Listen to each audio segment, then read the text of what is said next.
Hi, I'm Barbara Rimkunis, and this is your Exeter History Minute. 100 years ago, if someone wanted to hear a scary story, maybe around a campfire on a chilly October night, you could tell them about the waterproof man who prowled around the mill towns of New England in the late 19th century, attacking factory girls. Tall and thin, he dressed all in black. Without a sound, he would sneak up behind her, grabbing her in a tight embrace, often throwing her to the ground and snatching a hat or a garter or a glove. After her screams attracted bystanders, the waterproof man would disappear without a trace. The legend of the waterproof man spanned about 30 years. His strange name derives from the outfit he wore, a long waterproof raincoat made of oiled cotton canvas, often with a cape. It was a very, very common sight on the streets in the late 19th century and was standard issue for anyone who had to work outside during stormy weather. Police were still wearing a version of it as late as the 1920s.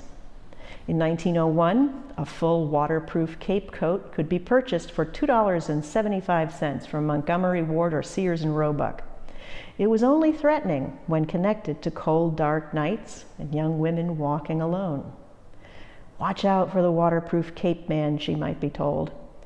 Any child would have recognized the creepy character just by the name alone. The Exeter Gazette published a mocking rhyme to the tune of the gingerbread man. Have you seen the waterproof man? The waterproof man? The waterproof man? Have you seen the waterproof man that walks in Katie's Lane?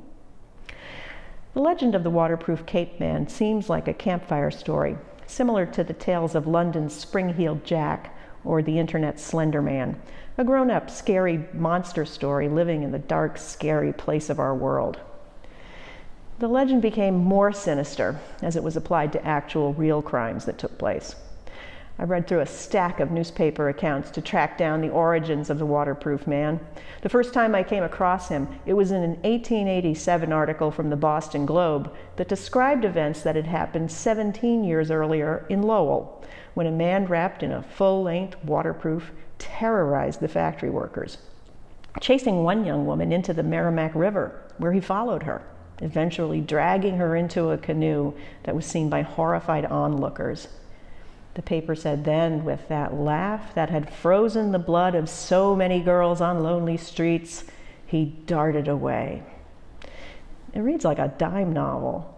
Tales of a tall stranger who attacked young women began circulating around New England for the next few decades, each in turn called the waterproof man, often called a waterproof man, which leads us to believe that there was more than one. Along the way, vulnerable women, always on alert for predatory and dangerous men, found themselves doubly terrorized by the otherworldliness of attack by this seeming cartoon character. In 1893, there were 3 such incidents in Exeter. Young women, walking home, grabbed by the throat and thrown to the ground. Almost immediately, it became another crime by the waterproof man, even though the assailant wasn't initially described as wearing a waterproof. He was wearing a light suit with a mask. On his second attempt, he was wearing a long ulster coat, which is quite similar in appearance, almost like he wanted to be the waterproof man. Locals were convinced he was the son of a wealthy resident or even an academy student from away. He was never caught or brought to justice in Exeter. In the months that followed, there were similar sightings of the waterproof man in New England, as far away as Belfast, Maine. After that, I couldn't find any more stories. He disappeared from the news, and the legend of the waterproof man faded during the following decades. But imagine for a moment what it must have been like to live through that terrifying time. Those were real crimes committed by a real person, and not a specter. I wrote a more detailed article about the waterproof man. You can find it on our website at www.exeterhistory.org.